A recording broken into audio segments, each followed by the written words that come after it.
আজকে যে করেই হোক এই ফোনগুলোকে লক স্ক্রিন করে এখান থেকে মেরে নিয়ে যেতেই হবে। আচ্ছা ভাইয়া দেখেন তো এই বাটন ফোনটা আপনার পছন্দ হয় নাকি? হ্যাঁ ভাইয়া পছন্দ হয়েছে, কিন্তু এর চেয়েও দামি একটু দেখান। ভাইয়া দেখেন এর চেয়ে দামি ফোন আমার কাছে আছে, কিন্তু এই ফোনটা অনেক চালায় সুবিধা পাবেন, অনেক ভালো হবে। ভাইয়া বুঝেছি আমি আপনার কথা, কিন্তু আপনি অন্য ব্র্যান্ডের একটা আমাকে ফোন দেন, বাটন ফোন, যেটা দেখে সবার আকর্ষণ। আচ্ছা ভাইয়া ঠিক আছে, আমি দেখাচ্ছি।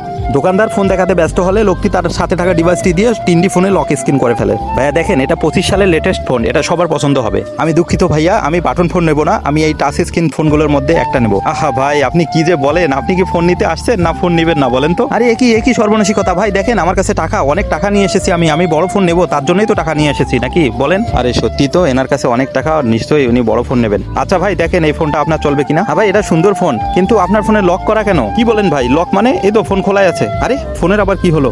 আচ্ছা ঠিক আছে, এই ফোনটা দেখেন, এই ফোনটা। ভাইয়া প্রথমের ফোনটাই আমার পছন্দ ছিল, কিন্তু আপনার ফোনগুলো তো লক স্ক্রিন, আপনি একটু ভালো করে দেখেন, এই ফোনটাও লক করা। ভাইয়া বলেন কি? আচ্ছা ঠিক আছে, এই ফোনটা দেখেন তো, এই ফোনটা পছন্দ হয় কিনা? এটা তো লক খোলা আছে তাই না? ভাইয়া বলেন কি? আমার তো মনে হচ্ছে এই ফোনটাও লক করা। আচ্ছা ঠিক আছে, আপনার এই লক ফোনগুলো আমি যদি কম দামে দেন তাহলে নিতে পারি। ভাইয়া এত কম টাকায় আমি এই ফোনগুলো দিতে পারবো না, বুঝছেন? তারপর লোকটি দোকানদারের কাছ থেকে কিভাবে ফোনগুলো মেরে নিয়ে গেল সেটা দেখার জন্য অবশ্যই চ্যানেলটিকে সাবস্ক্রাইব করে পার্ট 2 লিখে কমেন্ট করুন।